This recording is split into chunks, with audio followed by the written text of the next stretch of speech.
Dan pada kesempatan kali ini yang pertama kali kan kita bahas adalah Uwais, seorang tabi'in, Uwais Al-Qarani ya. Dan dia adalah seorang tabi'in dan ada yang mengatakan beliau juga adalah Al-Mukhadram. Ada istilah dalam Ahlul Hadis ya, namanya sahabat. Sahabi, siapakah sahabi? Sahabi adalah man ra'a Nabi sallallahu alaihi wasallam, itu orang yang melihat Nabi, atau man laqiya Nabi sallallahu alaihi wasallam, atau orang yang bertemu dengan Nabi sallallahu alaihi wasallam mu'minan bihi, dalam kondisi beriman kepada Nabi sallallahu alaihi wasallam, kemudian juga wa mata mu'minan, kemudian juga meninggal dalam kondisi beriman. Itulah para sahabat ya. Mereka diberi karunia oleh Allah Subhanahu wa taala untuk melihat langsung Nabi sallallahu alaihi wasallam, untuk bertemu langsung dengan Nabi sallallahu alaihi wasallam, dan mereka beriman kepada Nabi sallallahu alaihi wasallam ketika bertemu dengan Nabi sallallahu alaihi wasallam. Kemudian setelah itu mereka pun meninggal dalam kondisi beriman. Mereka itulah yang dalam istilah disebut dengan para sahabat. Kemudian ada namanya para tabi'in. Para tabi'in adalah orang-orang yang bertemu dengan sahabat ya, dalam kondisi Islam dan juga meninggal dalam kondisi Islam. Para tabi'in. Para tabi'in tidak bertemu dengan Nabi sallallahu alaihi wasallam, mereka bertemu dengan para sahabat. Dan banyak di antara mereka yang lahir setelah Nabi sallallahu alaihi wasallam wafat ya. Mereka lahir kemudian mereka bertemu dengan para sahabat ya. Ada namanya kibaru tabi'in, yaitu tabi'in yang senior yang dia bertemu dengan para sahabat-sahabat senior. Ada namanya sigharu tabi'in, itu tabi'in yang junior yang tidak bertemu kecuali hanya segelintir sahabat, tapi mereka masih dalam generasi yang mulia. Nanti ada namanya tabi'ut tabi'in. Tabi'ut tabi'in adalah generasi berikutnya yang bertemu dengan tabi'in, Uwais Al-Qarani masuk ke mana? Uwais Al-Qarani masuk ke tabi'in.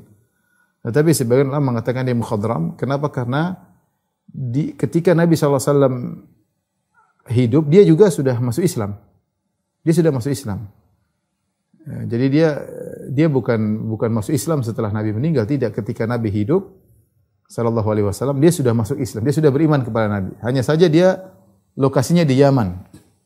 Nabi di Hijaz, di Madinah. Beliau Uwais Al-Qarani di Yaman, dan beliau tidak sempat untuk datang kepada Nabi untuk bertemu dengan Nabi sallallahu alaihi wasallam, dan akhirnya dia hanya ketemu dengan sahabat, ketemu di antara dia ketemu dengan Umar bin Khattab radhiyallahu taala anhu ya. Sehingga disebut dengan mukhadram, yaitu dia masuk Islam di zaman Nabi sallallahu alaihi wasallam namun tidak ketemu dengan Nabi sallallahu alaihi wasallam karena ada uzur. Disebutkan oleh para ulama, beliau tidak ketemu Nabi karena beliau sibuk ngurusin ibunya yang mungkin harus diurusin di negeri Yaman ya.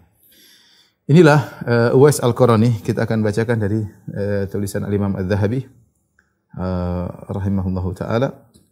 Beliau berkata, Uwais Al-Qarani, saya bacakan di jilid 4 ya. Dari Syiar A'lam An-Nubala jilid keempat halaman 19 ya. Uwais Al-Qarani ya. Huwal qudwatu zahidu sayyidu tabi'in fi zamanihi. Beliau adalah pemimpin ya, teladan. Beliau adalah teladan az-zahid, orang yang zuhud. Sayyidu tabi'in fi zamanihi, adalah pemimpin para tabi'in di zamannya. Pemimpin tabi'in di zamannya. Ini perkataan Az-Zahabi yang detail. Dia mengatakan pemimpin tabi'in tapi di zamannya. Abu Amr Uwais bin Amir bin Jaza bin Malik Al-Qarani Al-Muradi Al-Yamani. Ya, jadi beliau kunyahnya Abu Amr, dan beliau dari Al-Qaran dan dari kabilah Al-Murad. Ya, dari negeri Yaman, ya. Kemudian kata Al-Imam Zahabi, wa Qaran batnun min Murad, yaitu Qaran adalah satu kabilah kecil yang berinduk kepada kabilah Murad, ya, berinduk kepada kabilah Murad. Tentu Imam Zahabi menyebutkan bahwasanya hikayat-hikayat tentang Uwais sangat banyak ya. Di antaranya cerita-cerita tentang Uwais ada yang benar, ada yang tidak benar ya. Di antaranya hadis yang sahih yang diriwayatkan oleh Imam Muslim ya. Dan juga diriwayatkan oleh Imam Ahmad dalam musnadnya dari seorang bernama Usair bin Jabir. Saya bacakan hadis-hadis tentang Uwais Al-Qarani. Qala lamma aqbala ahlul Yaman, tatkala penduduk Yaman datang ke kota Madinah, ja'ala Umar radhiyallahu anhu yastaqri'u rifaq fayaqul hal fikum ahadun min Qaran ya. Ya, maka Umar mengecek ya, dan Umar bertanya, apakah ada di antara kalian seorang yang datang dari suku Qaran. Ya. Kemudian akhirnya ketemulah Umar bin Khattab dengan Uwais, ya. Dan Umar pun mengenalnya. Umar berkata, "Mas muka." Jadi Umar sering mencari Uwais. Kalau ada orang datang, Umar tanya, "Ada Uwais enggak?" Sampai akhirnya Umar ketemu. Umar bertanya, "Siapa nama Anda?" Qala ana Uwais. Aku adalah Uwais. Qala hal laka walidah? Kau punya seorang ibu? Qala na'am. Qala fa hal kana bika minal bayadhi syai'un? Apa kau dulu pernah terkena penyakit baras, penyakit albino? Kulit putih? Qala na'am. Fada'autullaha fa adhabahu anni ila mawdhi'ad dirham min surrati li adhkura bihi rabbi. Kata Uwais, iya, saya dulu punya penyakit baras, kemudian saya berdoa kepada Allah, maka Allah hilangkan dariku penyakit baras. Artinya ketika Umar ketemu dia sudah sehat, enggak ada penyakit baras. Gitu, penyakit baras sulit untuk disembuhkan. Mungkin ada yang disembuhkan, ada yang sulit, tapi intinya sulit untuk disembuhkan. Sampai zaman sekarang sulit disembuhkan. Makanya sembuh itu perkara yang menakjubkan, terutama di zaman tersebut. Kata dia, fada'autullaha fa'adhabahu anni ila mawdhi'ad dirham. Aku pun berdoa kepada Allah sehingga penyakitku tersebut hilang seluruhnya kecuali seukuran dirham, kira-kira segini. Min surrati, yaitu di daerah pusarku, li adhkura bihi rabbi, agar aku selalu ingat Rabbku dengan melihat sisa penyakitku tersebut, yaitu agar dia bersyukur kepada Allah Subhanahu wa taala. Qala lahu Umar berkata kepada dia, "Istaghfirli, wahai Uwais, doakanlah aku agar dapat ampunan dari Allah." Itu istighfarlah buatku. Qala anta ahaqqu an tastaghfirli, anta sahibu Rasulillah. Kata Uwais, "Ya Umar, Amirul Mukminin, engkau lebih utama untuk mendoakan aku. Engkau lebih utama untuk memohon ampunan buat aku. Anta sahibu Rasulillah, engkau sahabat Rasulullah sallallahu alaihi wasallam." Artinya jelas, ma'ruf. Sahabat Rasulullah SAW lebih afdal daripada tabi'in. Itu jelas. Ya, mereka perlu menjelaskan generasi sahabat, kemudian generasi tabi'in, kemudian tabi'ut tabi'in. Kata Nabi sallallahu alaihi wasallam, "Khairun nasi qarni, thumma alladhina yalunahum, thumma alladhina yalunahum." Sebaik-baik generasi adalah generasiku, kemudian yang setelahnya yaitu para tabi'in, pertama sahabat, kemudian tabi'in, kemudian tabi'ut tabi'in. Dan sebenarnya mengatakan bahwasanya sahabat yang bertemu dengan Nabi masuk Islam, kemudian meninggal dalam kondisi Islam, mereka sahabat lebih afdal daripada tabi'in secara person. Artinya seluruh person sahabat, mereka diberi keutamaan melihat Nabi SAW, mereka lebih afdal daripada para tabi'in. Meskipun para sahabat bertingkat-tingkat, tapi generasi sahabat secara person lebih afdal daripada generasi tabi'in. Sebagaimana para sahabat bertingkat-tingkat, tabi'in juga bertingkat-tingkat. Makanya ma'ruf bahwasanya generasi sahabat lebih afdal daripada generasi tabi'in. Makanya ketika Umar minta doa dari Uwais, maka Uwais berkata, "Justru engkau yang mohon ampunan buat aku, wahai Umar. Engkau adalah sahabat Rasulullah sallallahu alaihi wasallam." Umar kemudian menjelaskan, "Kenapa saya minta doa dari kamu?"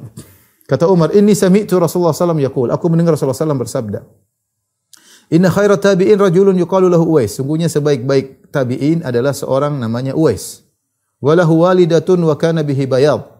Dan Uwais ini punya seorang ibu, ya, dan dia dulu punya penyakit baras, penyakit albino. Fada Allah fa adhabahu anhu ila mawdhi'ad dirham fi suratihi.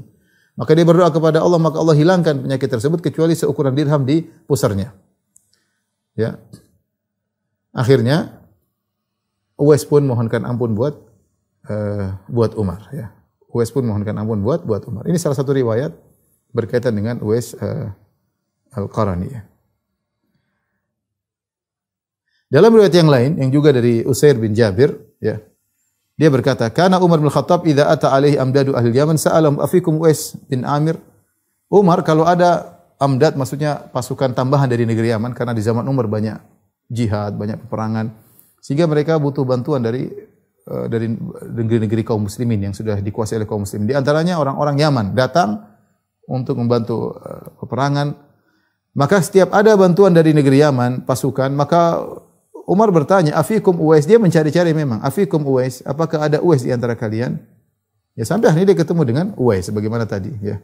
Bahkan Umar berkata, "Min Murad summa min Qaran?" Kau dari Murad, kemudian kau dari suku Qaran? Kata dia, "Na'am." Kemudian Umar bertanya lagi, "Kau dulu punya penyakit baras, ya, terus sembuh kecuali seukuran dirham?" Dia berkata, "Iya." Dia berkata lagi, "Kau punya ibu?" Kata dia, iya. Subhanallah. Sampai dalam sebagian riwayat, Uwais heran ini kenapa ini? Ada apa ini? Umar kayak detektif aja kok tanya ada apa dengan saya gitu.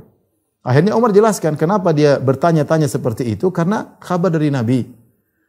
Dia mengatakan, sami'tu Rasulullah SAW yaqul, kata Umar bin Khattab radhiyallahu anhu, aku mendengar Rasulullah SAW bersabda, ya'ti alaikum Uwais bin Amir ma'amdadil Yaman min Murad thumma min Qaran. Subhanallah. Ini salah satu tokoh yang Rasulullah SAW sifati dengan sifat yang detail. Akan datang seorang dari negeri Yaman, dari Murad, dari Qaran. Sifatnya begini, sifatnya begini, sifatnya begini. Yang mungkin kita tidak dapati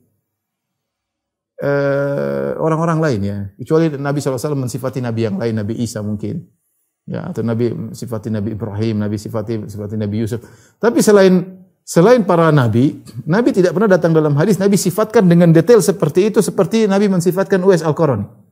Bahkan dari sukunya, dari mana sifatnya, punya penyakit, punya ibu yang dia berbakti dengannya, Rasulullah jelaskan dengan detail. Ya. Kata Rasulullah SAW, kana bihi barasun fabara'a minhu ila mawdhi'a dirham. Dia punya penyakit albino, sembuh kecuali seukuran dirham. Lahu walidah huwa biha barrun. Huwa biha barrun. Dia punya ibu dan dia berbakti kepada ibunya, kata Nabi SAW. Kemudian kata Nabi, lau aqsama 'ala Allahi la abarrahu. Kalau dia bersumpah atas nama Allah, Allah akan kabulkan sumpahnya. Artinya dia bilang, dia mengatakan, demi Allah, engkau akan begini-begini, maka akan terjadi. Itu maksudnya lau aqsama 'ala Allah, yaitu dia bersumpah, ya Allah, demi Allah kau akan begini, akan terjadi. Menunjukkan dia kalau berdoa dikabulkan. Kemudian kata Nabi SAW, fa in istata'ta, ini yang Nabi bilang sama Umar, fa in istata'ta an yastaghfira laka faf'al. Kalau kau mampu agar dia mohon ampun buatmu, lakukanlah. Itulah kenapa Umar cari-cari. Umar pingin dia mendoakan Umar karena wasiat dari Nabi. Nabi mengatakan, fa in istata'ta an yastaghfir laka faf'al. Kalau kau mampu dia mohon ampunan buat engkau, maka lakukanlah. Fastaghfirli, maka mohonlah ampun buatku. Maka Uwais pun mohonkan ampunan buat Umar, subhanallah. Faqala lahu Umar bertanya, "Aina turid? Kemana kau hendak pergi?" Qala Al-Kufah, aku ingin pergi ke Al-Kufah, di Irak. Kata Umar, perhatikan, dia ingin menawarkan kebaikan. Ala aktubu laka ila amiliha? Ini orang hebat ini. Ala aktubu laka ila amil? Maukah aku tulis memo untuk gubernur Kufah untuk memberikan sesuatu kepadamu? Yaitu untuk memperhatikan dirimu. Kau mau saya tuliskan sesuatu kepada gubernur Kufah. Apa kata Uwais? Akunu fi gubbaratin nasi ahabu ilaihi. Aku bersama orang-orang biasa aku lebih suka. Enggak ingin diperhatikan, enggak ingin dispesialkan. Ya.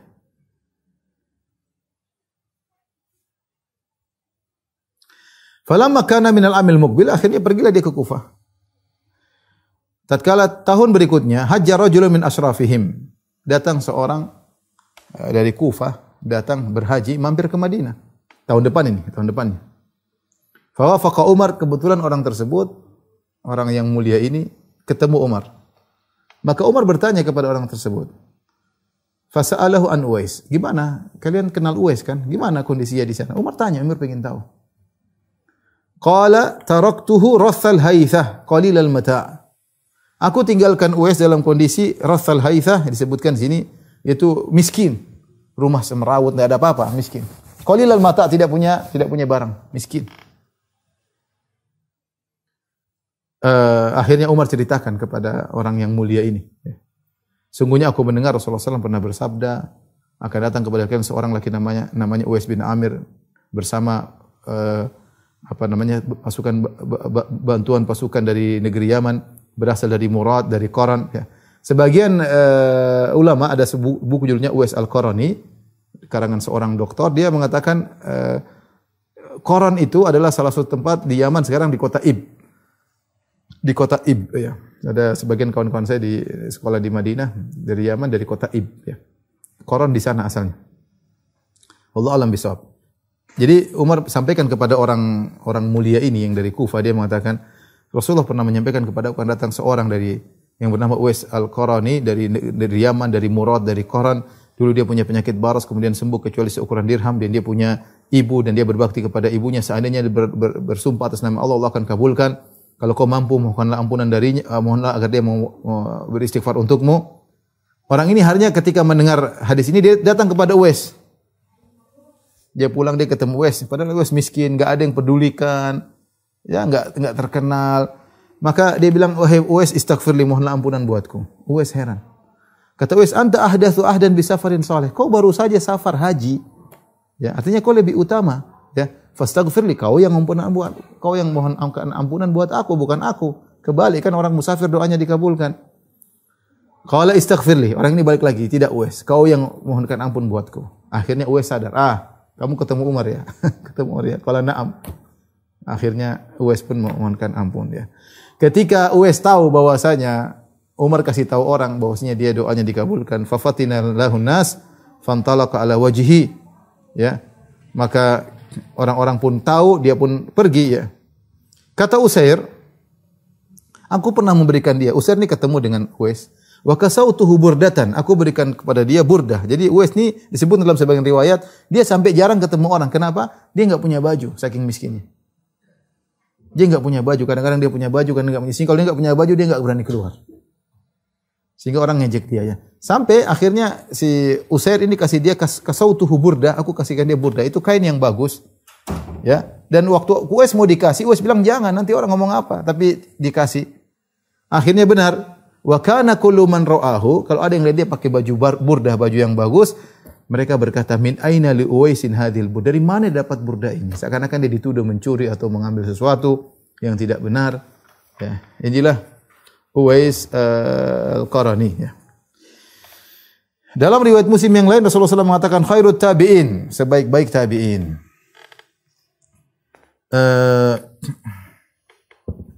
Dalam riwayat yang lain ini disebutkan juga Al-Zahabi ya.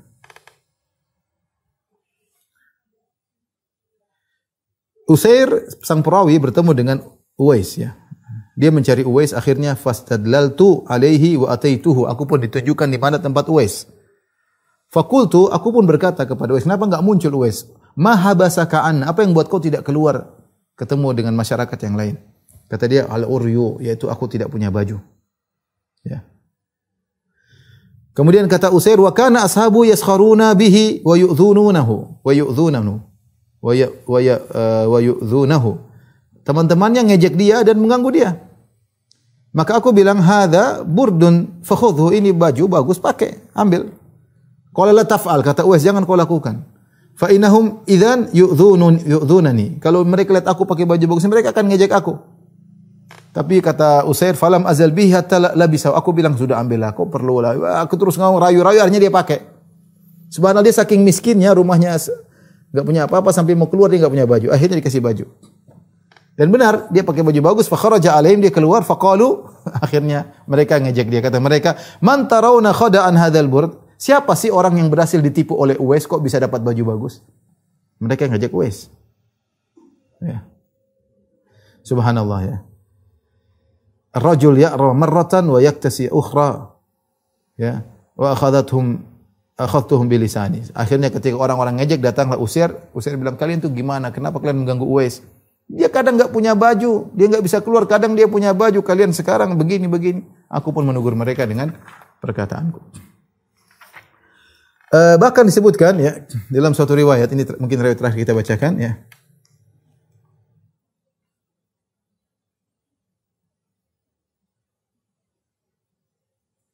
Umar ketika ketemu dengan Ahlul Kufah, di antara yang datang ketemu dengan Umar adalah orang yang suka ngejek Uwais.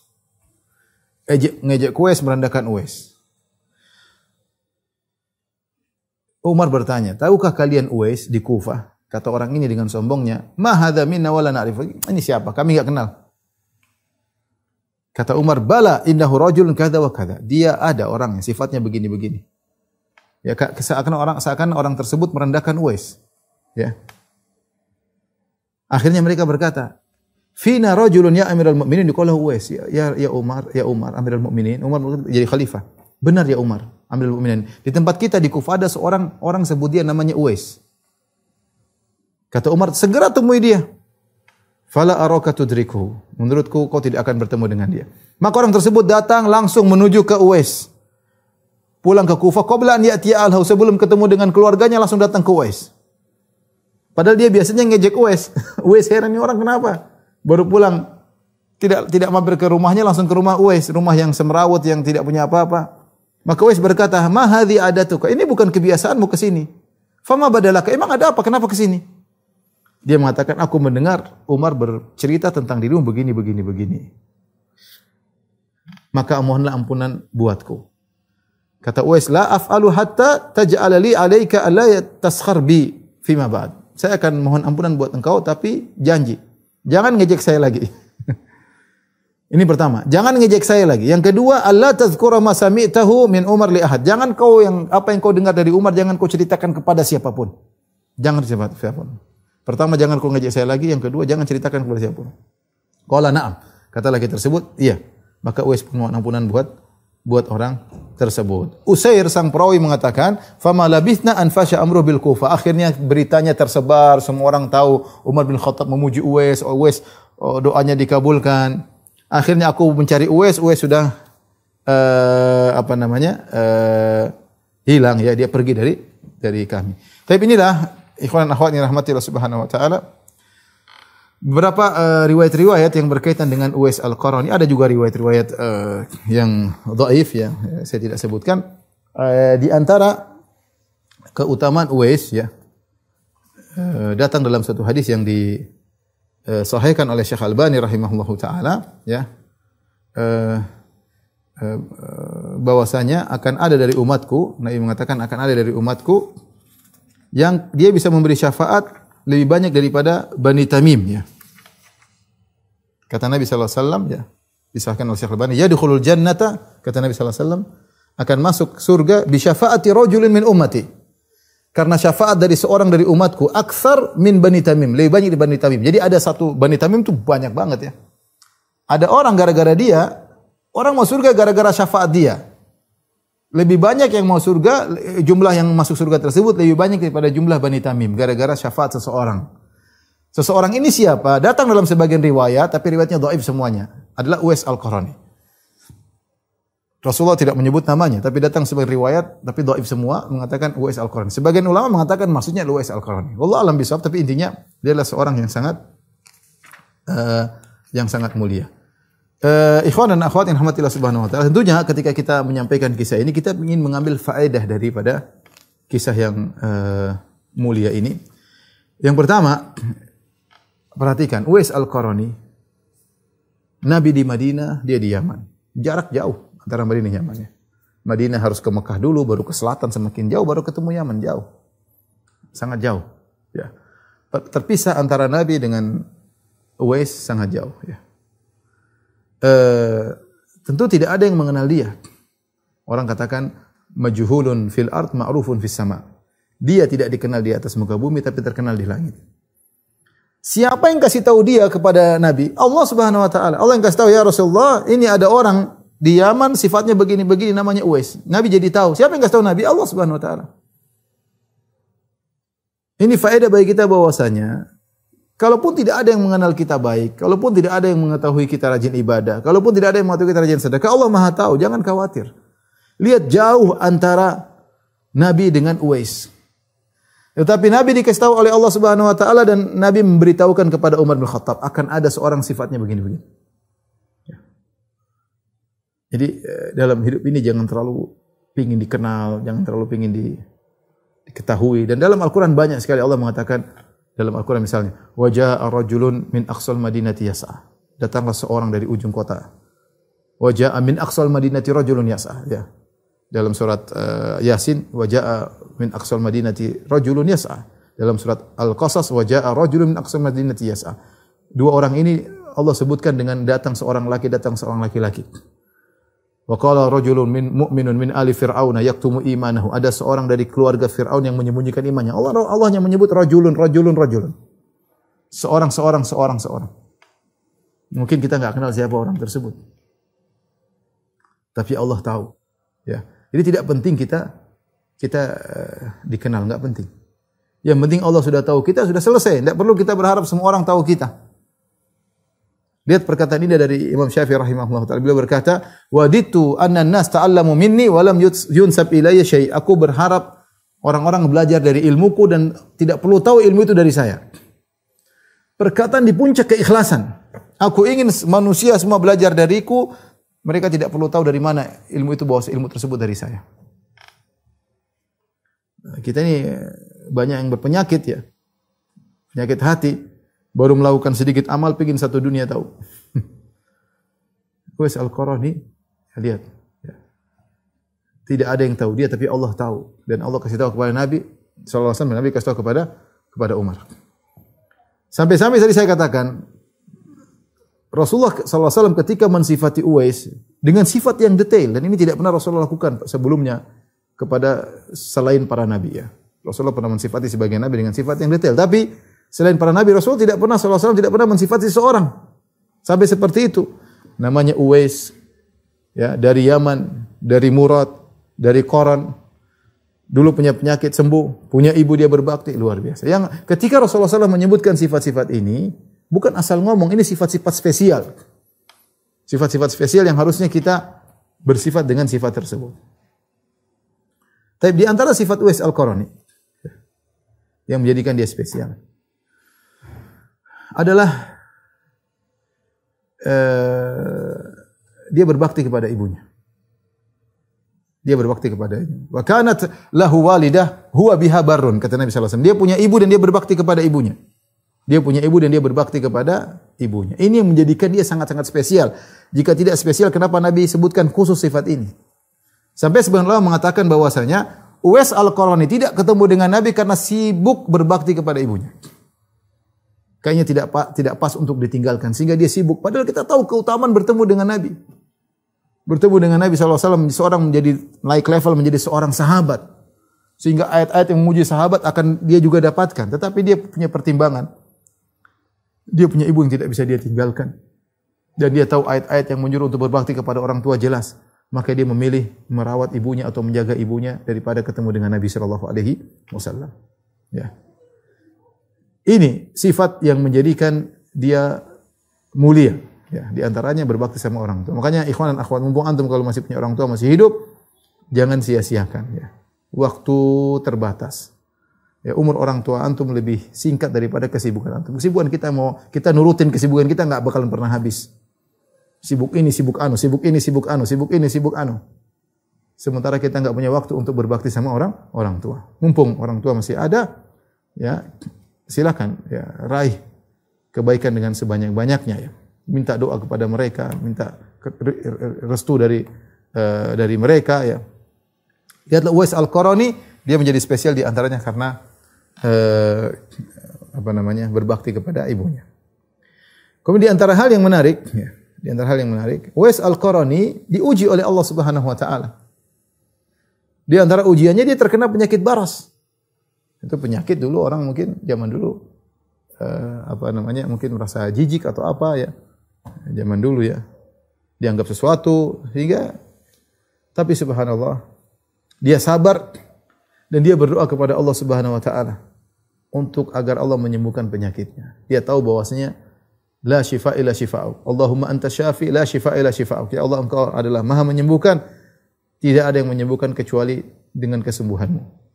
Dan yang menakjubkan, dia berdoa, dia mengatakan, ya Allah sisakan maudhi'a dirham. Ya Allah, kalau Kau sembuhkan aku, subhanallah, luar biasa husnudzonnya kepada Allah. Ya Allah, sembuhkanlah aku. Kalau Kau sembuhkan aku, sisakan seukuran dirham di pusarku. Untuk apa? Untuk mengingat Allah Subhanahu wa taala. Uwais paham bahwasanya orang suka lupa dengan kenikmatan. Orang muda lupa dengan kenikmatan yang Allah berikan.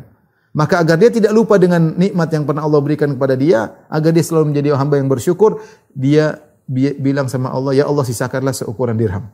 Dan Allah kabulkan. Menakjubkan ya. Berdoa kepada Allah, ya Allah sembuhkan, tapi sisakan seukuran dirham. Dan Allah kabulkan. Ini menunjukkan dia mujabud dakwah, dia adalah seorang yang dikabulkan doanya. Kita kenal sebagian sahabat mudah dikabulkan doanya, seperti Sa'ad bin Abi Waqqas. Mujabud dakwah, kalau berdoa mudah dikabulkan. Ternyata di kalangan tabi'in juga ada Uwais Al-Qarani. Dia berdoa, buktinya dia berdoa, Allah kabulkan. Bahkan dalam doanya dia bilang sisakan sekian, Allah kabulkan. Karena begitu kuat doanya dikabulkan sampai Nabi suruh Umar, kalau kau ketemu dengan dia, minta dia doakan kamu. Agar apa? Agar Allah mengampunimu. Menunjukkan Uwais doanya dikabulkan. Nabi mengatakan, lau aqsama 'ala Allahi la abarrahu. Uwais ini kalau bersumpah dengan nama Allah, Allah akan kabulkan permohonannya.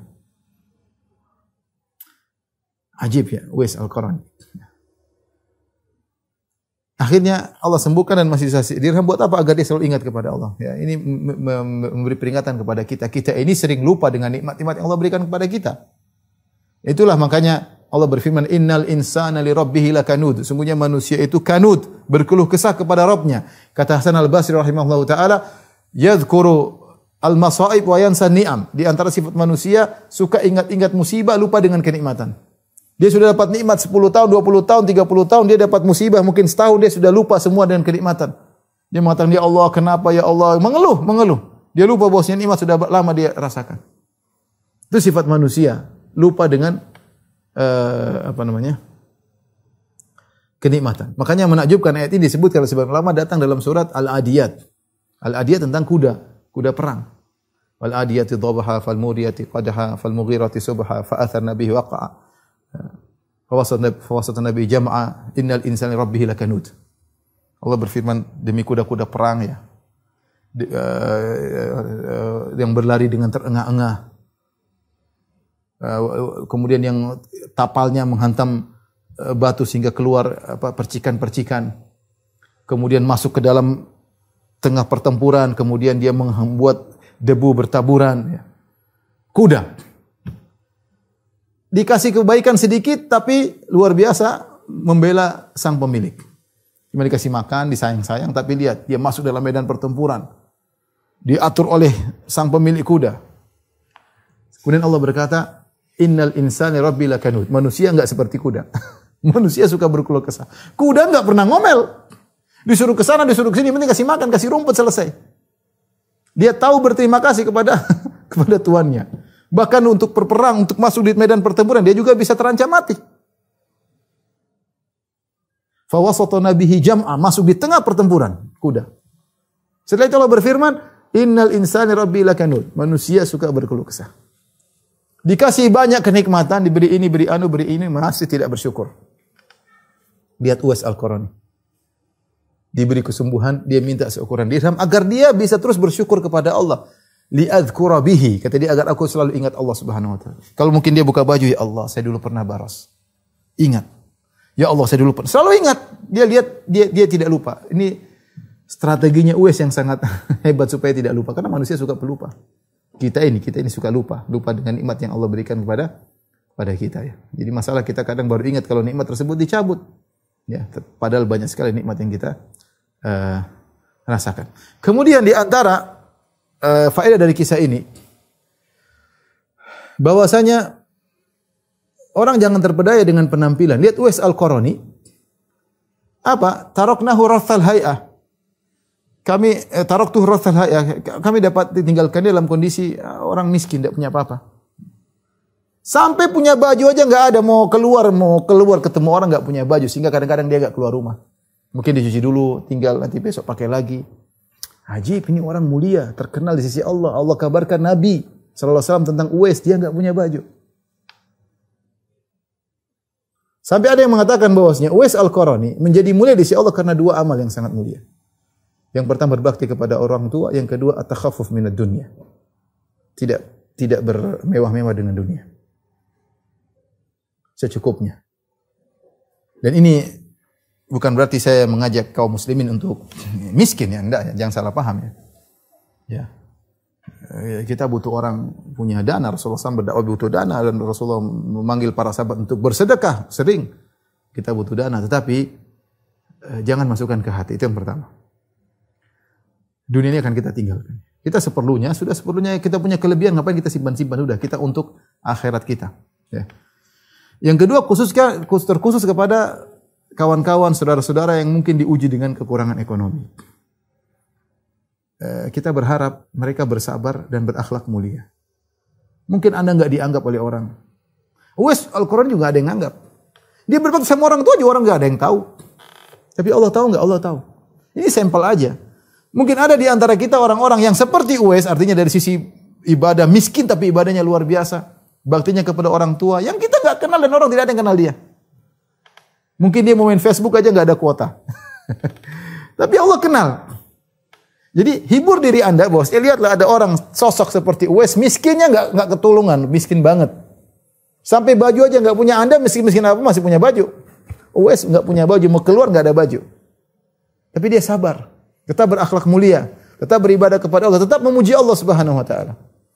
Anda tidak tahu di balik kemiskinan ini pahala begitu banyak yang Anda dapatkan. Sabar. Ya, kita kalau disuruh milih kita enggak pingin diuji dengan kesulitan, tapi ya pilihan bukan di tangan kita. Nah, kalau Anda kebetulan diuji seperti dalam kesulitan ekonomi seperti Uwais, maka lihatlah Uwais. Ingat ada orang miskin, super miskin seperti Uwais, terkenal di langit. Doanya dikabulkan. Luar biasa ya. Jadi, ikhwan, ya ini nasihat buat saya pribadi, buat kawan-kawan yang mungkin ada di antara kita Allah bukakan dunia, waspada ya, waspada. Jangan sampai dunia ini membuat kita berat nanti di akhirat. Buat kita sulit masuk surga. Buat kita bermasalah dengan banyak orang, waspada. Anda kalau diberikan dunia segera, jangan lupa. Silakan Anda manfaatkan, tapi jangan lupa disumbangkan untuk jalan Allah, untuk bangun masjid, bantu dakwah, ya, terutama bantu penuntut ilmu. Ya. Lakukan yang bisa Anda lakukan. Mumpung masih punya harta. Kemudian di antara sifat Uwais Al-Qarani, dia tidak ingin terkenal. Keikhlasannya luar biasa. Makanya ketika ketahuan dia hilang. Ketika ketahuan dia kabur, tidak ingin dikenal. Disebutkan bahwasanya dia meninggal pada tahun 37 Hijriah ketika perang Siffin. Dia masuk dalam kubu Ali bin Abi Thalib radhiyallahu taala anhu. Dia muncul karena dia menganggap itu suatu perjuangan, maka dia kemudian masuk dalam kubu Ali dan akhirnya meninggal dunia. Wallahu alam akan riwayatnya, tapi disebutkan oleh banyak ahli sejarah. Ya. Beliau meninggal 37 Hijriah. Artinya beliau menyembunyikan diri, tapi saatnya beliau merasa beramal dia harus muncul. Ya, saatnya beramal dia muncul. Akhirnya ketahuan dan masuk dalam rombongan Ali dan akhirnya meninggal dalam perang tersebut. Uwais Al-Qarani. Kemudian kisah ini juga menunjukkan bahwasanya betapa pentingnya doa istighfar. Nabi mengatakan kepada Umar, kalau kau mampu agar dia mohon ampunan buat engkau, maka lakukanlah. Nabi tidak bilang mintalah ini, mintalah anu, minta agar dia istighfar buat kamu. Ini menunjukkan agungnya doa istighfar. Sampai-sampai Ibnu Taimiyah rahimahullah dalam kitab Jami' ar-Rasail mengatakan doa terbaik istighfar. Perbanyak istighfar. Buktinya Umar ketika minta kepada Uwais tidak minta macam-macam, minta istighfar. Istighfarkanlah buat aku. Nah, kita sendiri harus banyak istighfar. Tuba liman wajada fi sahifati istighfar katsir. Sungguh beruntung orang yang dalam catatan amal terbanyak istighfar. Yang buat kita problem di dunia dan akhirat itu dosa. Enggak ada yang lain. Yang bikin mendapat kita masalah di dunia dosa, yang bikin kita masalah di alam barzakh dosa, yang bikin kita masalah ketika dibangkitkan dosa, bikin kita masalah di sirat dosa. Maka banyak istighfar. Makanya ketika Allah sebutkan ketika orang-orang beriman di atas sirat, dan ini ujian terakhir masuk surga, ujian terakhir. Disebutkan ketika mereka melihat orang-orang munafik, cahaya yang Allah berikan redup, Allah sudah kasih cahaya kepada orang munafik, kemudian redup, hilang. Maka orang beriman yang diberi cahaya mereka berdoa, Rabbana atmim lana nurana waghfir lana. Yaquluna Rabbana atmim lana nurana waghfir lana. Mereka berkata, ya Rabb kami, sempurnakanlah cahaya kami. Jangan redupkan seperti orang munafik, sempurnakanlah cahaya kami. Waghfir lana. Di saat itu mereka mengatakan ampunilah kami. Mereka sadar bahwasanya cahaya mereka ini bermasalah kalau ada dosa. Mereka bilang, waghfir lana, ampunilah kami, ampunilah kami, ampunilah kami. Jadi dosa ini bikin masalah. Dosa pandangan bikin masalah nanti. Cepat atau lambat bikin masalah. Dosa pendengaran, dosa lisan, dosa hati. Sombongan, kecongkokan, merendahkan. Yang ini bikin masalah semuanya. Maka ikhwan dan akhwat yang hati Allah Subhanahu wa taala, di antara doa yang agung yang harus kita perhatikan adalah banyak istighfar kepada Allah Subhanahu wa taala sebagaimana wasiat Nabi kepada Umar untuk minta agar diistighfarkan oleh Uwais Al-Qarani ya. Tadi sudah kita sebutkan juga Uwais Al-Qarani orang tidak ingin terkenal, begitu dia ketahuan dia menghilang, hati-hati jangan seorang kemudian ingin dikenal, ingin tampil, ingin selalu di pusat perhatian, itu sifat yang tidak baik ya. Kata Nabi sallallahu alaihi wasallam, "Innallaha yuhibbu al-'abdat taqiyal ghaniyal khafi" dalam Sahih Muslim dari Sa'ad bin Abi Waqqas. Sungguhnya radhiyallahu anhu, sungguhnya Allah suka dengan hamba yang bertakwa, yang mencukupkan diri, tidak bergantung kepada orang lain. Kemudian al-khafi yang menyembunyikan diri, tidak ingin selalu tampil, tidak ingin selalu jadi pusat perhatian. Inilah semua yang menjadikan Uwais Al-Qarani diberi gelar oleh Nabi sallallahu alaihi wasallam khairat tabi'in Uwais Al-Qarani. Sebaik-baik tabi'in adalah Uwais Al-Qarani. Ada khilaf di kalangan para ulama apa maksudnya khairat tabi'in? Sebaik-baik tabi'in. Kita tahu tabi'in banyak, ada orang-orang hebat dalam tabi'in. Ada Hasan Al-Basri, ahli tafsir. Ada Said bin Musayyib, ahli hadis. Ada Umar bin Abdul Aziz, khalifah yang terkenal, ya. Apakah Uwais lebih baik daripada mereka seluruhnya? Khilaf di kalangan para ulama. Karena Rasulullah mengatakan khairat tabi'in. Inna khairat tabi'in, sungguhnya sebaik-baik tabi'in adalah Uwais Al-Qarani.